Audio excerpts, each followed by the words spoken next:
Alright, quick video here. 2007 Nissan Xterra, 4-wheel drive, 6-speed with the 4-liter heater core replacement. Seen a lot of videos online on YouTube, tips and tricks, how to do it. They seem to gloss over a few things. Some things seem to be misleading. Some things seem to make the job a little easier than it is. It's not that hard, just a lot of bolt turning, a lot of clip unclipping. I have to get the dash bar this far off of the firewall. I've got most of the wiring harness pulled from the passenger side over to the driver's side.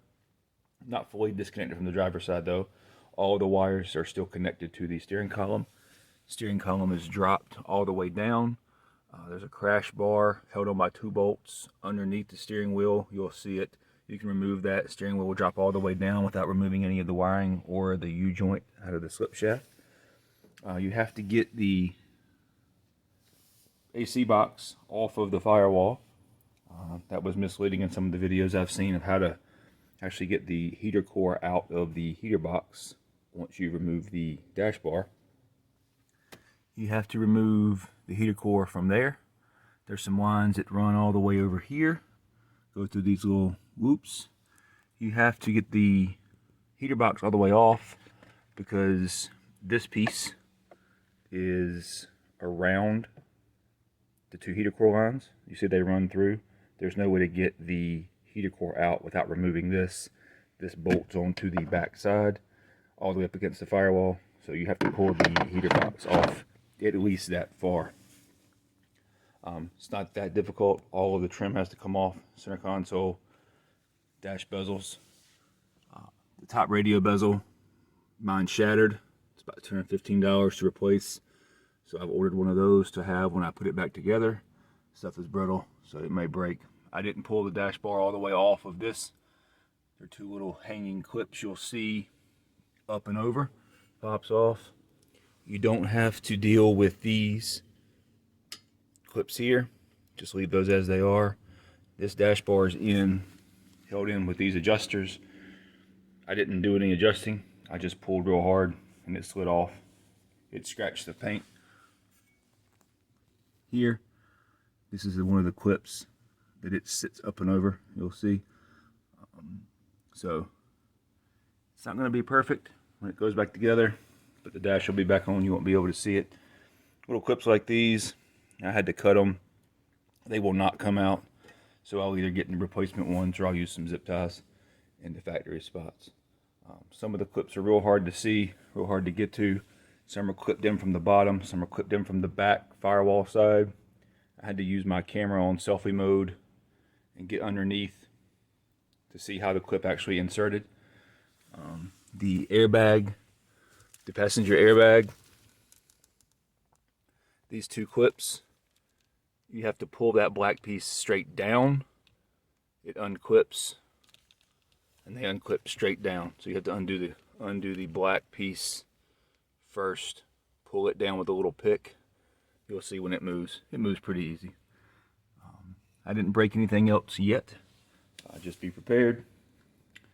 Now's a good time obviously to change your vent filters. Mine's messed up, I'll change one of those.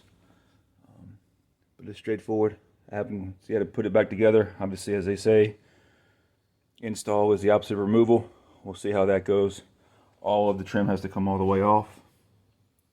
What a little hidden screws. This is the radio antenna. It runs all the way over. Across everything is clipped on about 10 times. I could just cut all the clips. So that's what I got.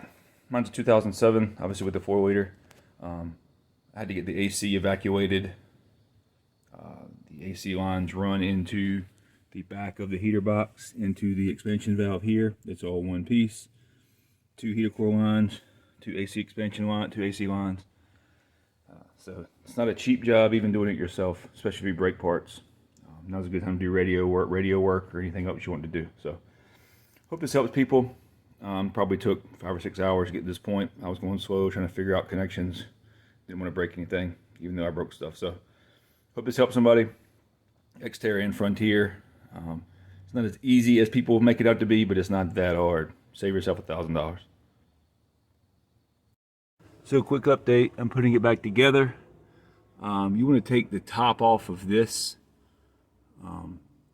These clips here have to go back on a certain order. So take this piece off. There's a screw right there, and one on the other side. It's a 7mm head. Take that off after you put the heater core box back up against. The heater core box has 2 locating studs that are off of the firewall. Make sure you get those lined up. It's blind, you can't see it, but the only way I was able to really make sure it was perfect was to come around to the engine side and make sure that the heater lines were centered so I could get a hose back around it. You can tell if it needs to go up, down, left, or right based off of those heater core hoses that come back through the firewall. If you can get a hose around it, you're good. So that's it. One more thing, as you're reinstalling, there's a locating pin here.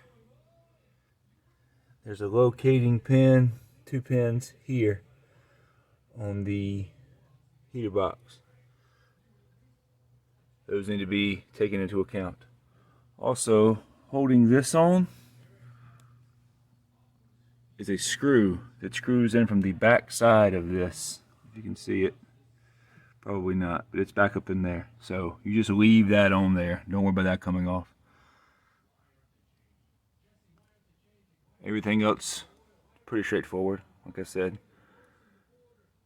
install was the opposite of removal. I'll report back with any other concerns.